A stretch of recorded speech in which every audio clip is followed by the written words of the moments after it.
Good morning, leaders and workmates. Today's my topic is diversity and inclusion in the workplace, creating a supportive environment. As the first part of our presentation, I will show why diversity and inclusion are important for employers and our companies. Let's start with the base. A diverse workplace means people from different backgrounds, like different age, genders, race, or abilities. An inclusive workplace is one everyone feels welcome and can be themselves. First, D and I build belonging. When we feel respected for who we are, we will less stress and happiness at work. Think about it. If you hurt part of your identity, you can't focus feelings. In a supportive environment, we feel like we fit in, which is good for our mental health and how we work together. Second is create fair opportunities. With our D&I base can block promotions and training, like when someone doesn't get a chance because of the guidance and the backgrounds. Fair policies ensures everyone has the same chance to grow. So we choose the companies more and want to start long-term. Third, diverse teams are more creative. When people with different views work together, we avoid background. For example, a team with members from different countries may serve and problems in new world. Studies show inclusive teams make better decisions first, good for our company's success. Finally, D&Is help us keep good employers. When people feel supportive, they are less likely to leave. A happy team means less turnovers and more stability for us all. In short, D&I isn't just the right thing to do. It's good for all of us. It makes employers feel valued, help us work better together, and strengthen our companies. Next, my teams will talk about how to remove bias and build inclusive leadership. Thank you. So now that we've talked about why diversity and inclusion matters, I'm going to be sharing a few HR policies implemented in helping to reduce bias from happening in the workplace. So the thing about biasness is that it does not always occur in a obvious, loud manner. It can happen quietly in little things like who gets promoted, who's getting hired, or whose opinions are taken seriously, which is why it's so important for HR to implement these kind of policies into their systems to keep things fair for everyone. So the first policy I want to talk about is the Equal Opportunity Employment Policy. This means that all decisions made about hiring or promotions are based on the individual employee's skills and performance and not based on their gender, age, race, or anything related to it. And by following this policy, it prevents biasness from affecting those kind of decisions. It also shows the employees that they're being recognized for their work and not their personal traits. And this kind of fairness helps to build trust and respect in the workplace, and it allows employees to feel confident in knowing that everyone has the same opportunity in succeeding and growing in the company. The second policy I want to talk about is flexible work arrangements. So bias isn't just about hiring or promotions. It also shows in how the company treats their employees with different needs. So for example, working parents, senior employees, or employees with disabilities, they may find it difficult to keep up with the 9 to 5 schedule, which is why by offering remote work or flexible hours, it allows them to perform at their best, and it also helps to take the pressure off. It also shows that the company understands that everyone's situation is different and that they're willing to be flexible for employees so that they can thrive. The third policy I want to talk about is the anonymous feedback system. So even though companies have good policies,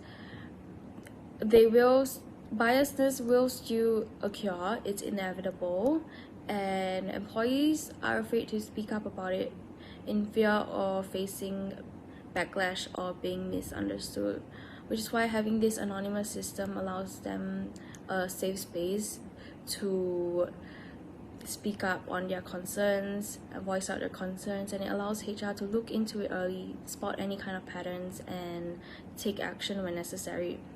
So this helps to make the workspace safer and more comfortable for everyone.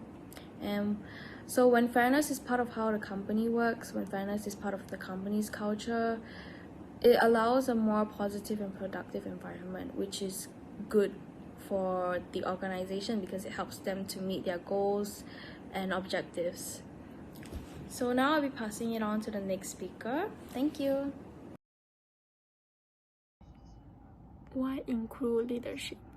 Leaders with a truly inclusive communication style adapt their language to be more relevant to their audience needs. They not only pay attention to their employees' backgrounds, but also listen to them, thus creating a more open and respectful work environment. So what do we need to do? Active listening. In the workplace, good leaders listen to build trust, increase employee satisfaction, and foster team development. For example, a manager listens intently to employees' feedback in meetings and responds positively to their needs. This practice strengthens team chosen and improves overall productivity. Second one is psychological safety. Is essential in the team manager and organization culture, not only to foster innovation, but also to increase employee satisfaction and enhance teamwork. Its core features include open expression, which enable team members to freely share opinions without fear of criticism, build trust and respect, allow good interaction between members, and encourage the exchange of different opinions, and error tolerance, which allow members to make mistakes and see them as opportunities to learn and grow, rather than fail. These factors work together to create an inclusive and positive work environment that drives sustainable business growth. In HR, having systems and rules is really important because they help keep things fair and consistent. But at the same time, we can't forget that they were dealing with real people, not just places. Everyone has a different background, different needs, and different challenges. That's especially true in a diverse workplace, where employees might come from different cultures, religions, or have different personal situations. So while the rules give us structure, we also need to be flexible and understanding. For example, if someone needs time off for religious holiday that's not in the usual calendar, or if someone is struggling with their mental health, it's important that HR and managers can listen and make reasonable adjustments. Being considerate doesn't mean ignoring the rules. It means applying them in a way that still respects each person's situation. At the end of the day, a supportive environment isn't just about what's written in a policy, it's about how people are treated. When employees feel respected and included, they were more likely to feel safe, stay motivated, and do their best work. That's what really makes diversity and inclusion work. Not just having a system, but using it with empathy. I will share about a call to action and vision driven by globalization and social progress, workplace diversity and inclusiveness. It has become key to organizational success and sustainable development. Of diverse workplaces encompass not only differences in race, gender, age, and cultural background, but also embraces diverse perspectives, expressions, and work styles. The ideal work environment of future should be a place that respects differences, encourages expression, and ensure equality of all, where every employee can be heard, respected, and empowered.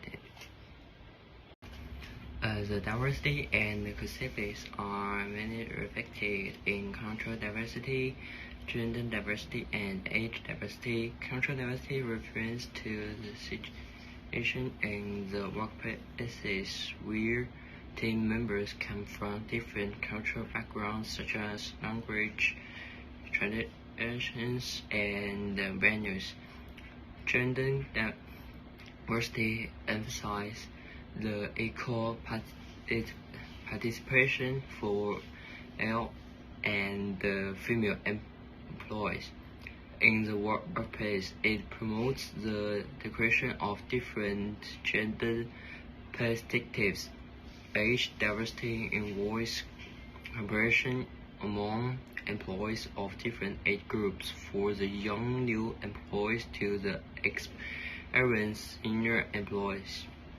Everyone can bring their own unique contributions.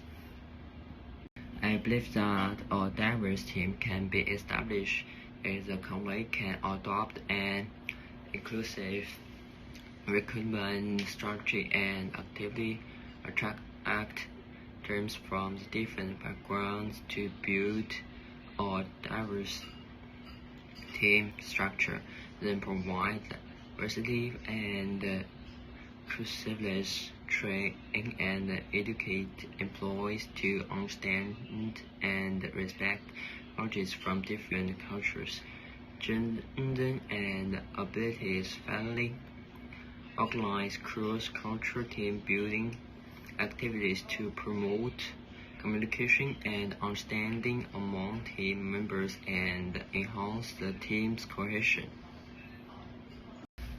We also need to promote gender equality and ensure that male and female have equal opportunities in recruitment and promotion, such as Facebook's gender equality policy. Companies can also implement inclusive recruitment strategies, actively screening and hiring talents from diverse backgrounds, like Google's diversity recruitment program. So each of us is a force for change, whether you are an ordinary employee or a business leader. Please start from now on, reject prejudice, listening to others, and use your actions to create a fairer, more open, and more respectful working environment. Diversity and inclusiveness are not just the trend of the future, but also our common responsibility and commitment.